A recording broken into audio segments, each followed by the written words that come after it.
Salut à tous et bienvenue sur votre chaîne Info du Barça. Voici une toute nouvelle vidéo dans laquelle nous allons parler de les dernières infos du Barça. Voici les grands points nous allons développer. Premièrement, le Barça écrase tout en ce début de saison.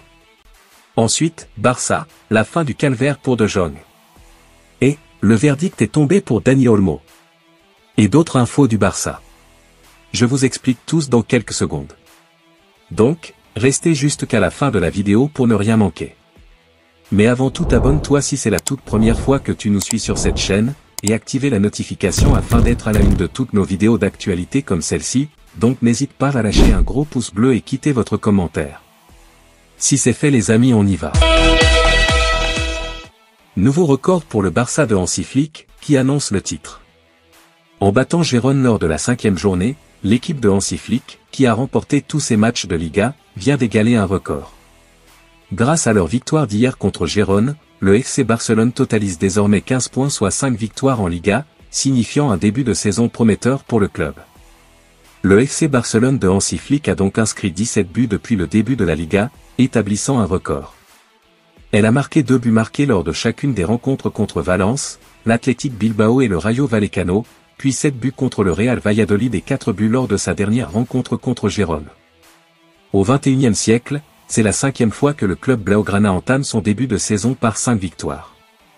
Ce parcours a été lancé en 2009-2010 par le Barça dirigé par Pep Guardiola, puis en 2012-2013 avec Tito Villanova, en 2013-2014 avec Tata Martino, et enfin en 2017-2018 sous Ernesto Valverde. Il est à souligner que le Barça de la campagne 1959-1960 sous la direction d'Helenio Herrera avait marqué 18 buts en 5 premiers matchs de championnat. Toutefois, lors des 7 fois que le club catalan a débuté par 5 succès, il a remporté 6 fois le titre, n'étant battu que lors de la saison 2013-2014, quand il a perdu le titre à l'ultime journée contre l'Atlético de Madrid. L'autre information. Le Barça veut blinder Lamine Yamal jusqu'en 2030. Lamine Yamal, c'est le nom qui fait vibrer tous les fans du Barça en ce moment. C'est un gamin. 17 ans. Et pourtant il est déjà indispensable pour son équipe. Le club ne perd pas de temps et prépare déjà un gros contrat pour s'assurer de le garder jusqu'en 2030. Un choix logique vu son impact sur le terrain. Yamal, c'est l'avenir du Barça, et tout le monde le sait. Depuis ses débuts, Lamine Yamal ne cesse d'impressionner. Il a signé un nouveau contrat il y a 1 an, et il paraît déjà ridicule comparé à ses performances. 1,5 million d'euros par an, c'est bien, mais ce n'est clairement pas suffisant pour un joueur de cette trempe. Le club catalan le sait bien et veut lui offrir un salaire à la hauteur de ce qu'il représente. À 18 ans, en juillet 2025, Yamal devrait signer un contrat le Lyon au Barça jusqu'en 2030. Avec ça, pas de doute, il sera au cœur du projet pour les années à venir. Le Paris Saint-Germain, eux, sont toujours à l'affût.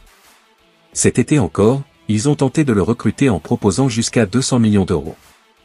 Mais le Barça n'a pas cédé. Ils sont bien décidés à ne pas laisser partir leur pépite. La direction du club est claire, Yamal fait partie des joueurs sur lesquels ils veulent construire l'avenir. D'ailleurs, ce n'est pas seulement Lamine. Le Barça veut aussi prolonger des joueurs comme Pau Cubarsí et Gavi.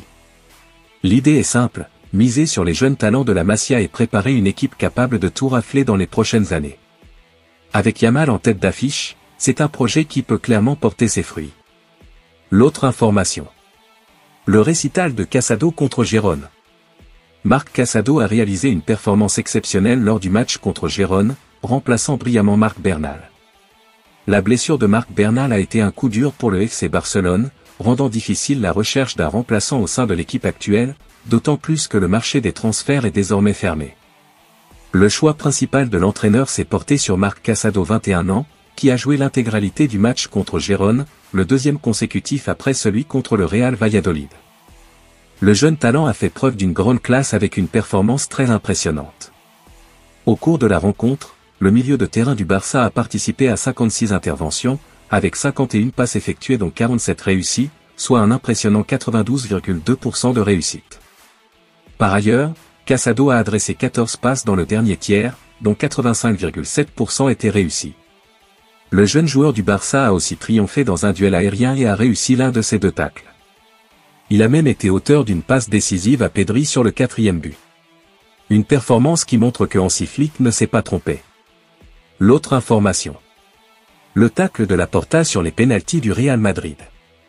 Le président du Barça Joan Laporta n'a pas manqué de se montrer piquant envers le Real Madrid, qui a bénéficié de 2 pénaltys ce week-end.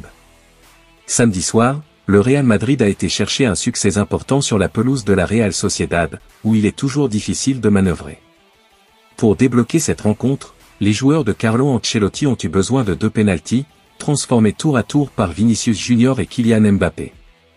Un petit coup de pouce du destin qui n'a évidemment pas laissé indifférent du côté du Barça, grand rival dans la course à la Liga.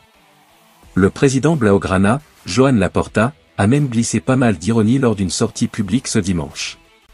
Présent pour un déjeuner d'avant-match avec les dirigeants de Gérone, Laporta a été interrogé par les journalistes sur place.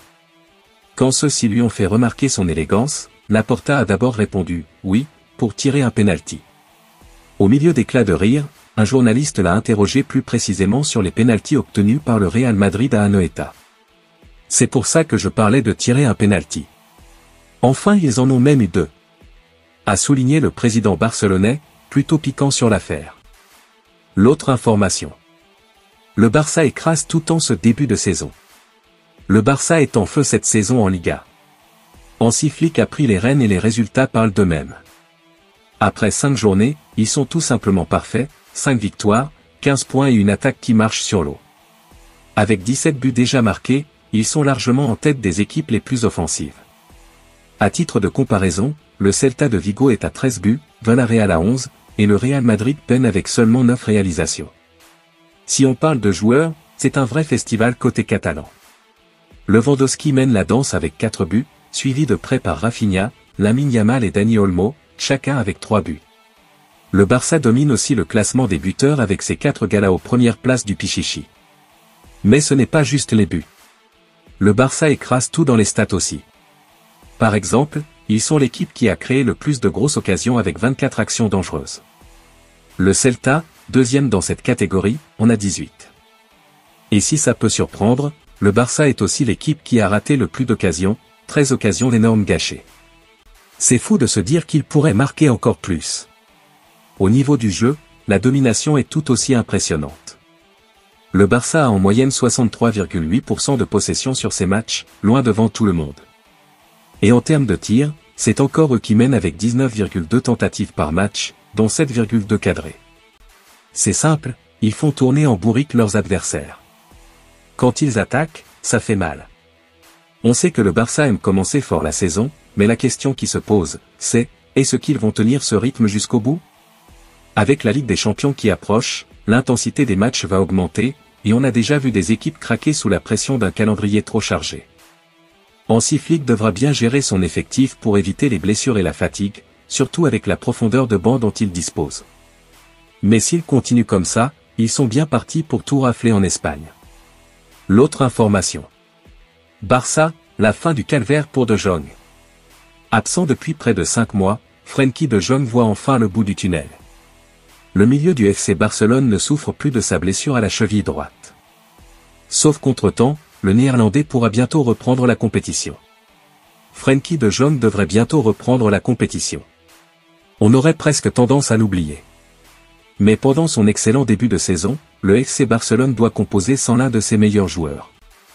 Blessé à la cheville droite à 3 reprises la saison dernière, Frenkie De Jong manque effectivement à l'appel. Le milieu de 27 ans n'a plus joué depuis son coup dur lors du Classico perdu à Madrid 3-2 le 21 avril dernier. L'international néerlandais a bien tenté de revenir à temps pour l'Euro 2024, sans succès. De Jong n'était pas non plus en état de débuter l'exercice avec le Barça. Il faut dire que le Blaugrana n'aurait pas apprécié d'être aligné trop vite après sa précédente blessure. L'ancien métronome de l'Ajax Amsterdam a donc décidé de ne plus se précipiter et d'attendre patiemment les effets de son traitement conservateur, alors que ses dirigeants lui conseillaient l'opération. De quoi provoquer des tensions, d'autant que les deux parties ne parviennent pas non plus à s'entendre sur une prolongation de contrat. La situation pourrait néanmoins s'apaiser grâce aux nouvelles positives reçues depuis quelques jours. Rassuré par ses bonnes sensations aux entraînements individuels, le milieu sous contrat jusqu'en 2026 a effectué une partie de la séance collective ce lundi. De Jong espère maintenant réaliser un entraînement entier avec ses coéquipiers dans les prochains jours. Et selon la presse catalane, si tout se passe bien, le Barça envisage son retour à la compétition la semaine prochaine. Compte tenu des nombreuses absences dans l'entrejeu Gavi, Olmo, Fermín Lopez, Bernal et le polyvalent Christensen, le coach Hansi Flick l'attend avec impatience. L'autre information. Le verdict est tombé pour Dani Olmo. Et c'est pire que prévu. Selon Sport, Dani Olmo pourrait manquer un mois de compétition avec le FC Barcelone. La blessure est légère mais l'Espagnol a besoin d'un break. Sorti sur blessure à Gérone dimanche à 4, Dani Olmo pourrait manquer plus que le simple match du FC Barcelone à Monaco ce dimanche. Alors que l'international espagnol était espéré sous 7 à 10 jours, peut-être même pour le choc face à Villarreal ce week-end, les examens du jour n'ont pas rassuré. En effet, selon Sport et même si la blessure d'Olmo est toujours qualifiée de légère, l'ancien joueur du RB Leipzig devrait manquer un gros mois de compétition et manquer 6 matchs du Barça Monaco, Villarreal, Getafe, Osasuna, Young Boys, Deportivo Alavés ainsi que la prochaine trêve internationale avec l'Espagne pour ne revenir que le 20 octobre prochain lors du choc à Montjuïc face au FC Séville. L'idée du FC Barcelone serait, selon le journaliste catalan Toni Juan Martí, de ne prendre vraiment aucun risque avec Dani Olmo, du fait de son historique de blessures, afin de pouvoir compter sur sa présence à 100% pour les chocs de la fin du mois d'octobre contre le Bayern et le Real Madrid. Merci de l'avoir suivi, n'oubliez pas de s'abonner et d'activer la notification pour ne pas rater aucune de nos prochaines vidéos et quittez votre like pour plus d'encouragement, merci à bientôt.